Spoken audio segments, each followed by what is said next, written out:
Just over a year ago, my next guest swapped the streets of Chelsea for life in the celebrity jungle.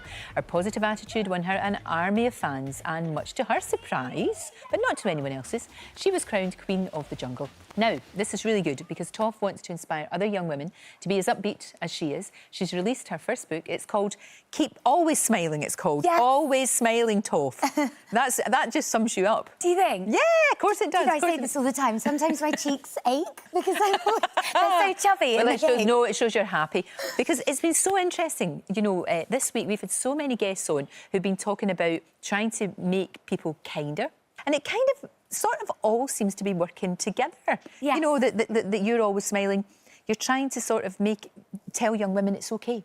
Yeah, this is it. All right. And when I came out of the jungle, I was completely overwhelmed because I had so many messages saying, oh, you're so kind and so positive. And I just thought, how lovely is that? I mean, so lovely. And when we thought about putting the book together, because I've always loved literature, it's always been my favourite thing to read books, thought it's got to be right. Yeah. And I wanted it to encompass me, but I'm only 23, so I thought a straight-up autobiography is a bit silly because I hope I've got a lot more to do yet. You have indeed, of course. So it's a sort of half memoir, but also a guide to being happy, positive, and hopefully quite kind. Because I think, I'll be honest with you, I don't know that I'd want to be 23 right now because it's really hard, because you do, especially for someone like yourself, it's kind of, obviously you've been in Made in Chelsea, but then you're catapulted into this huge world, after winning I'm a Celebrity, and people can be really mean. Yeah, I mean... Really mean. Yes. And, you were bullied at school, and when people are mean to you, that must bring all of that back again, which is why it's so important for you to get this message across. Yeah, it's an interesting one, because I really, I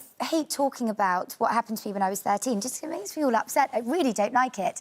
However, when I was doing the book, I thought actually it would be a travesty for me not to address it. Yeah. And I only mention it briefly, however, it's there. And I want, young people who hopefully read the book to see that actually, yeah, people can be vile when you're at school, and it's not you that's the problem, it's them. Exactly. And I like them to see that, now, 10 years on, I'm so happy and I'm so much more confident now. And it's been a real journey, and every life is just like that. Because in the book, you sort of write a wee letter to yourself, don't you? It's my favourite part of the book. Can you read a little bit of that? Oh, my God, yes. This is to you when you were, like, what, 13, 14? Yes, so it's a letter to my 14-year-old self. Right. Dear Georgia, I don't call myself Toff, of course.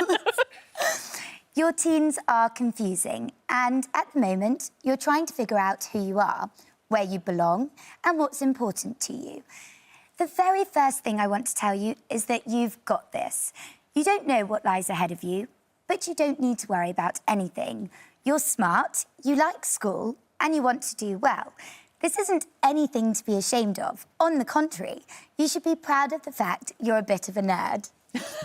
I was. As a nerd myself, I take my hat off to you because I think being a nerd's absolutely fine. Yes. I think that's great. I really do. And you know what it's like when you're sort of in the public eye. You're good at it though. Is that because of Made in Chelsea, do you think, that experience? I think perhaps it does gear you up. Yeah. I didn't go from, no one knowing my name to, millions of people watching me on the TV overnight. Yeah. I had a taste of it previously, but I must say, nothing can prepare you from leaving that jungle where I was so content and so happy. You look so happy. I mean, I didn't want to leave. It was bizarre. Do you still in touch with some of them? You still in touch with... Everyone, yeah. I speak to Stanley so often. And I worked out that we're 55 years apart in age. You and Stanley? Yeah, we are. And I mentioned this in the book because I love intergenerational friendships. Yeah. I think, A, they're really important, and B, why should your age constrain who you hang out with? Exactly. They have so much more life experience. So, yes, Stanley, I keep in touch with everyone. Oh, that's good. Yeah, that's really good. And, of course, Holly's going to be doing it this year, which...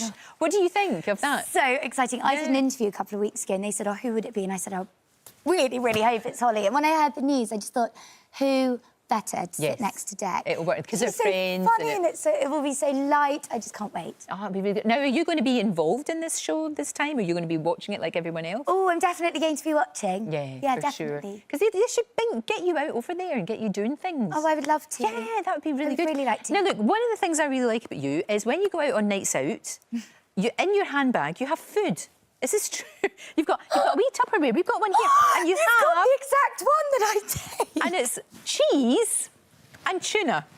It's my favourite. Tell me why. Tell me why. But Lorraine, you've really hit the nail on the head because it's imperative. It's a resealable lid. Of course. And that's what you've got me. Of course. I don't know why it started. It was just one fateful evening in the city. I was so ravenous because my friends drink so much and don't go and eat because they're full of beer. I was like, boys, I'm so hungry. And then from then on, I took camembert. Camembert, right. And a tin of tuna. Lovely. I hope you don't get a date.